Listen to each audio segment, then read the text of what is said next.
ሰላም ጤና ይስጥልን ውድ የሰብለና በዛብህ ዩቲዩብ ቻናል ቤተሰቦች እንዴት ናችሁ? በዛብህ ነኝ። ሰላማችሁ ብዝት ይበል። ሶስተኛው የኤፒሶድ ቪዲዮአችን ተጀምሯል። ቻናላችን በአዲስ መልክ ማንቀሳቀስ ከጀመርን በኋላ ይህ ሶስተኛው ቪዲዮአችን ነው። እንግዲህ ተከታታይ ቪዲዮዎችን ወደ እናንተ አድርሰናል። ምላሻችሁ፣ ኮመንታችሁ አልተለየንም። ከልብ እናመሰግናለን። አሁንም ቢሆን አዳዲስ ተመልካቾች ካላችሁ ሰብስክራይብ አድርጉ።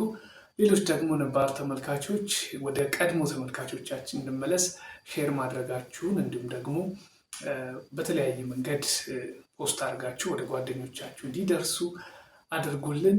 ከወዲሁ ግን ለነበራችሁ ትብብር ከልብ እናመሰግናለን። ሌላው በዚሁ አጋጣሚ ከላይት ጋር በተያያዘ በአጋጣሚ ቀድሞ በተለቀቁ ስልካችን ላይ ደውላችሁ ሀሳብ የሰጣችሁን አላችሁ። ኮመንት ላይ ያልጻፍንበት ምክንያት አለን ብላችሁ በደንብ እንግዲህ ትክክለኛ ኮመንት ሰጥታችሁናል። የላይቲንጉን ጉዳይ እናስተካክለዋለን። አጋጣሚ እንግዲህ መጀመር ስላለብኝ ባሉት ሁኔታዎች እየጀመርን ነው። ነገ ከነገ ወዲያ በደንብ ቆንጆ ቪዲዮዎችን የተሟሉ ቪዲዮዎችን ለመስራት እንሞክራለን፣ እንሰራለን ማለት ነው። ለማንኛውም ወደ ዛሬው ቪዲዮችን ስናመራ ትላንትና ወደ የተለቀቀው ቪዲዮችን ላይ ያነሳሁት አንድ ሀሳብ ነበረ። የምንወዳቸውን የፍቅር ግንኙነቶች ወይም ደግሞ የምንወደውን ህይወት እንዲቀጥል የምንፈልግ ከሆነ ማድረግ ያሉብን ነገሮች ብለን ፍቅራችንን ለማዳን የሰራናቸው አሉ። ነገር ግን አንዳንድ ደግሞ መዳን የሌለባቸው ወይም ደግሞ አላስፈላጊ የሆኑ አደገኛ የሆኑ የፍቅር ግንኙነቶች ሊኖሩ ይችላሉ። እነሱን ግን አይመለከትም፣ ከወዲሁ ማቆም አለብን ብለን አንስተን ነበርና ከዚህ ጋር የተያያዘ ጥያቄ ቀርቦልናል። ይህም ጥያቄ ምንድን ነው? አሁን ላይ የምናያቸው በጣም አደገኛ የሆነ ትራጀዲ የሆነ ህይወትን እስከ ማጣት ድረስ የሚደርስ የፍቅር ግንኙነት እንዴት ከመጀመሪያው ማወቅ አይቻልም? እንደዚህ አይነት ነገሮችን እንዴት መከላከል ይቻላል? የሚል ሀሳብ አንስታችሁላናል እና እሱን ሀሳብ በዚሁ አጋጣሚ ዛሬ እናነሳለን። በደንብ ማወቅ ይቻላል። በነገራችሁ ላይ እንደዚህ አይነት የፍቅር ግንኙነት ምልክቶቹ በተለይ አደገኛ የሆነ ባህሪ ያላቸው ሰዎች የፍቅር ግንኙነቱ ላይ ፍጻሜው በዚህ መልኩ የሚሆን የማያምሩ ከወዲሁ ምልክት አላቸው። ግን ማስተዋል የማንችልባቸው ምክንያቶች በጣም ብዙ ስለሆኑ ነው። እነዚህ ጥቃቅን የሚመስሉ ችግሮች ግን ገዝፈው ነገ ለእንደዚህ አይነት ነገር የሚያበቁን የማናስተውላቸው ነገሮች ምን አይነት ናቸው የሚለው እናያለን።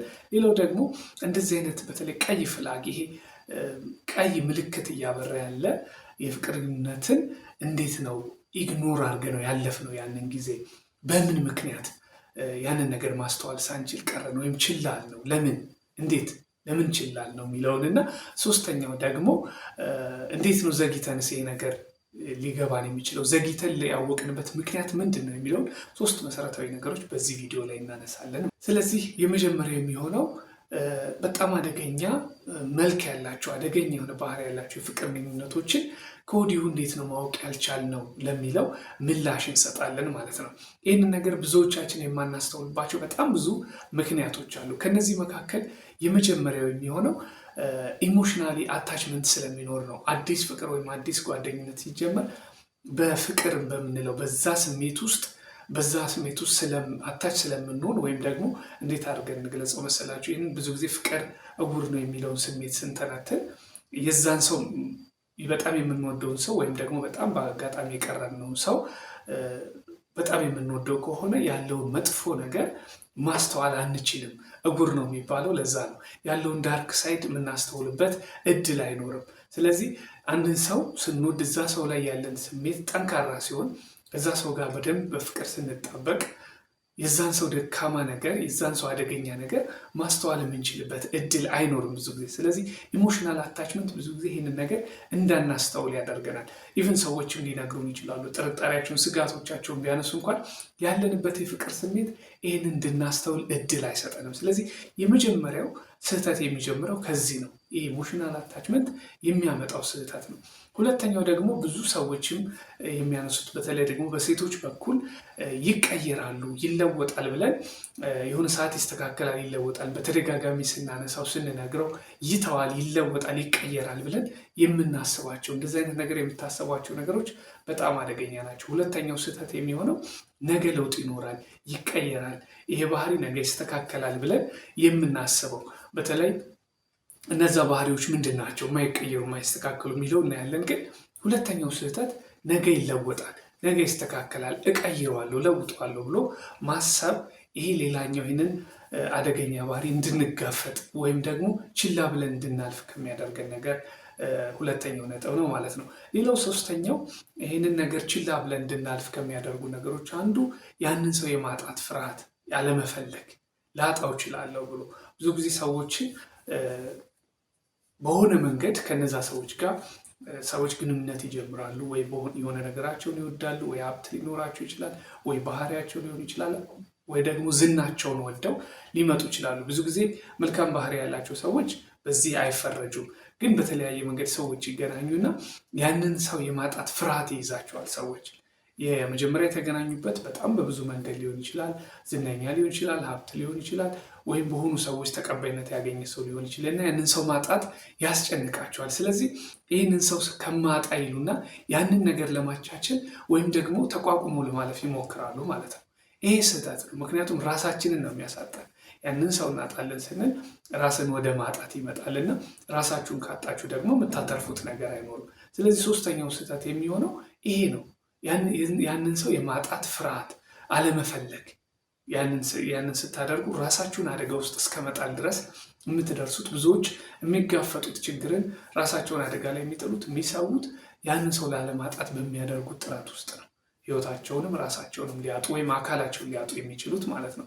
ስለዚህ ሶስተኛው ችግር ያንን ነገር አስተውለንም ሳናስተውልም እንድናልፍ የሚያደርገን ነገር ይሄ ነው።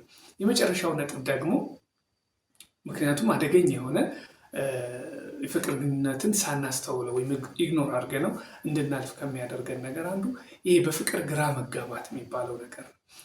በፍቅር ውስጥ ያሉ የግራ መጋባት ስሜት ያለንበት ሁኔታ ብዙ ነገሮችን አስተውለን እንድናይ እንድንወስን ወይም ደግሞ ጠንካራ ሆነን እንድንቆም ላይ ያደርጉን ይችላሉ።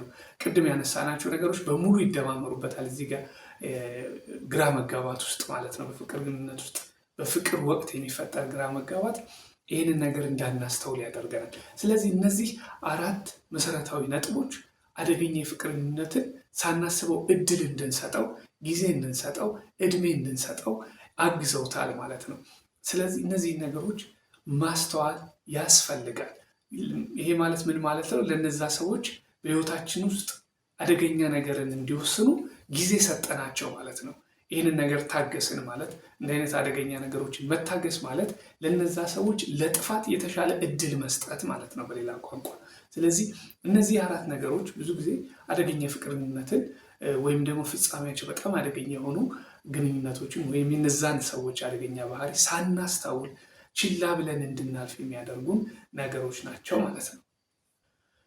ስለዚህ ይህንን ካነሳን እኛ በእነዚህ ምክንያቶች እነዛን ነገሮች ችላ ብለን አለፍን። የነዛን ሰዎች አደገኝነት ወይም ይህን አደገኛ ፍቅር ግንኙነት ችላ ብለን አለፍነው። ነገር ግን ምን አይነት ባህሪ ያላቸው እነዛ ሰዎች? እኛ በፍቅር መሸፈን መታወር እንዳለ ሆኖ ግን እነዛ ሰዎች የሚያሳዩት ባህሪስ ምንድን ነው የሚለውን ነገር ደግሞ ማየት አስፈላጊ ይሆናል ማለት ነው። ስለዚህ በጣም አደገኛ የሆኑ ሰዎች ባህሪያት የምንለው በፍቅር ግንኙነት ውስጥ ወይም ፍጻሜ የማያምር የፍቅር ግንኙነት ያላቸው ሰዎች በተለይ ወንዶች ላይ የሚታዩ አደገኛ ባህሪያት መካከል አንደኛው ይሄ ልክ ያልሆነ ኮንትሮሊንግ የቁጥጥር ባህሪ ነው። በተለይም ደግሞ ያንን ሰው ከመጠበቅ አንቺን ከመጠበቅ ለአንቺ ከማሰብ በሚል አይነት መልክ ያለው ግን አደገኛ የሆነ የቁጥጥር ባህሪን ታስተውሉበታላችሁ። ይሄ የእነሱ እረፍት ማጣት ነው። የነዛ ሰዎች ሰላም አለመኖር ነው። የሚያስቡት ነገር በሙሉ አደገኛ በመሆኑ እናንተን ባለማመን ጭምር እንግዲህ ወደ ህይወታቸው ያመጧችሁን ሰዎች አለማመን ማለት ከእናንተ ጋር ግንኙነት ባይጀምሩ ነው የሚሻለው እንጂ ግንኙነት ከተጀመረ በኋላ አለማመን ማለት በሽታ በራስ ላይ መጨመር ማለት ነው። ስለዚህ ሌላ መጥፎ ነገር ወደ ውስጥ ማስገባት ነው። ይሄ ደግሞ የሚፈጥረው ነገር አደገኛ ባህሪ ይሆናል ማለት ነው። እናንተን ለመጠበቅ ለእናንተ ምቹ ሁኔታዎችን ለመፍጠር እና ይሄኛው ደግሞ እንቅልፍ ረፍት ከማጣት ጋር ተያይዞ ከአለማመን ጋር ተያይዞ የሚደረግ ቁጥጥር በሚያነሷቸው የቀን ተቀን ግንኙነት ማስተዋል ትችላላችሁ ማለት ነው። በጥያቄዎቻቸው፣ በሚያሳዩት ባህሪ፣ በብስጭቶቻቸው ይህንን ማወቅ ትችላላችሁ። ሌላኛው ሁለተኛው ነገር ደግሞ ገደብ አልባ የሆነ ቅናት ወይም ደግሞ በጣም ቀጣይነት ያለው የቅናት መንፈስ ልንለው ባህሪ ልንለው እንችላለን። ብዙ ጊዜ ወንዶች ጋር ይሄ የትኛውን ቦታ ላይ ሆናችሁ እናንተን ምቾት የማይሰጣቸው እረፍት የሚነሳቸው አይነት የቅናት ባህሪ በደንብ ልታውቁት ትችላላችሁ።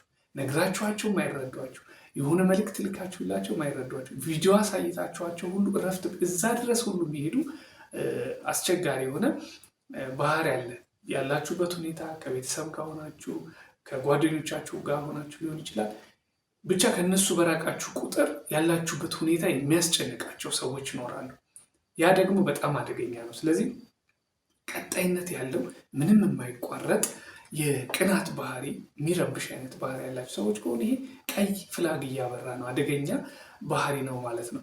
ከዛ በፊት የነበራችሁበት የራሳችሁ ህይወት አላችሁ። ከዛን የመጣችሁት ግን ከመጣችሁ በኋላ የባሰ የሚሆን ከሆነ ምክንያቱም ይሄ በጣም አደገኛ ባህሪ ይሆናል ማለት ነው። ስለዚህ ያ ሰው እረፍት እያጣ ነው፣ በእናንተ ጉዳይ አእምሮ ልክ አይደለም፣ ጤነኛ እየሆነ አይደለም ማለት ነው። ይሄ ተከታታይነት ያለው እንዲህ አይነት መንፈስ ሌላው ጥያቄ የሚያስነሳ ነገር ነው ማለት ነው። ሌላኛውና ደግሞ በደንብ ግልጽ የሆነ መሰረታዊ ነገር እዚህ ጋር ማየት ያለባችሁ በንግግር ጊዜ ወይም በሆነ ጉዳይ ላይ አርጊው በምታደርጉበት ወይም የሆነ ጉዳይ ላይ የምትከራከሩበት ወይም በምትነጋገሩበት ጊዜ ዲስሪስፔክት ካለ፣ አለማክበር ካለ፣ መከባበር ከሌለ በዛ መሀል ውስጥ ይሄ ሌላኛው የአደገኛ ባህሪ መገለጫ ነው። ያላችሁበት የፍቅር ግንኙነት በጣም አደገኛ መሆኑን ያሳያል። ምክንያቱም የፍቅር መሰረቱ ኮሚኒኬሽን፣ መሰረቱ መከባበር ነው ብለናል።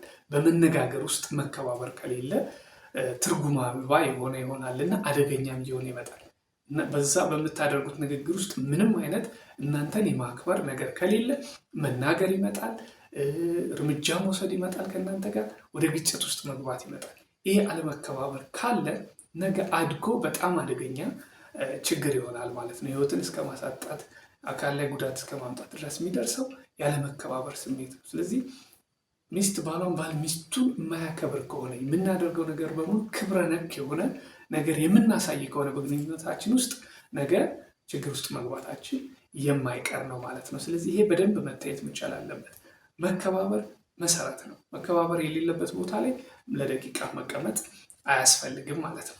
ሌላው ደግሞ ብስጭት ውስጥ መግባት፣ እናንተንም ወደ ብስጭት የሚከት አይነት እንቅስቃሴና እንዲሁም ደግሞ የሚፈጠሩ ነገሮች ላይ ኃላፊነት ያለመውሰድ ባህል፣ ብዙ ነገሮችን ኃላፊነት ያለመውሰድ ለሚፈጠሩ ነገሮች በግጭታችሁ ውስጥ በሁለታችሁ መካከል ለተፈጠረው ችግርም ሊሆን ይችላል ኃላፊነት አለመውሰድ፣ ሌሎች ነገሮችን በሁለታችሁ መካከል ለሚኖሩ ነገሮች ኃላፊነት ያለመውሰድ ባህሪ ካለ ይሄ አደገኛ ነው ማለት ነው። ስለዚህ ብዙ ነገሮችን ወደ እናንተ ችግሮችን የመግፋት ነገር ሊኖር ይችላል፣ የመሸሽ ነገር ሊሆን ይችላል፣ ወይም ደግሞ ያንን ኃላፊነት ላለመሸከም እናንተ ጋር ወደ እርምጃም ለመምጣት ሊሞከር ይችላል። እነዚህ በጣም መሰረታዊ ነገሮች ናቸው።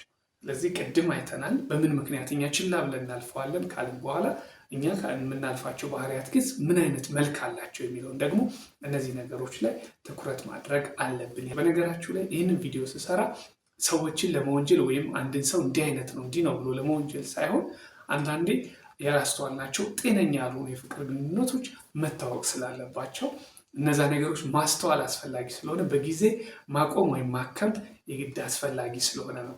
ምክንያቱም ችግር ውስጥ ከገባን በኋላ ዘግይተን እዛ ጋር ከነቃም በኋላ በሁለቱም ወገን የሚታረም ነገር አይኖርም። በሁለቱም ወገን የበቀል ስሜትና የጥፋት ስሜት ነው እየቀጠለ የሚሄደው። ይህንን ለማሳየት ስለምንፈልግ ነው ሰብለና በዛብህ ዩቲዩብ ቻናል ዛሬ እነዚህን ነገሮች ወደ እናንተ ለማድረስ ወደናል። ሀሳቡ ሲጠቀለል እንግዲህ አደገኛ ወይም ቶክሲክ የምንላቸው ሪሌሽንሽፖች ወይም የፍቅር ግንኙነቶች መገለጫ አላቸው። በወቅቱ ላናስተውላቸው እንችላለን እንጂ በየቀኑ እነዛ ነገሮች የሚታዩ ናቸው። ማናስተውልባቸው ምክንያቶች አንስተናል፣ የሚታዩ ምልክቶችንም አንስተናል። በቀጣይ ቪዲዮ ምናልባት ደግሞ ይህንን ቪዲዮ ከወደዳችሁትና ሼር አድርጉ ለጓደኞቻችሁ። ይህንን ነገር እንዴት መፍታት እንችላለን የሚለው ጉዳይ ላይ ማውራት እንችላለን። አብራችሁን ስለነበራችሁ ከልብ እናመሰግናለን። ሰብለና በዛብህ ዩቲዩብ ቻናል ይቀጥላል። ስለ ፍቅር ሁሌ ያወራል። ላይክ፣ ሰብስክራይብ እና ሼር ማድረጋችሁን አትርሱ። መቻችሁ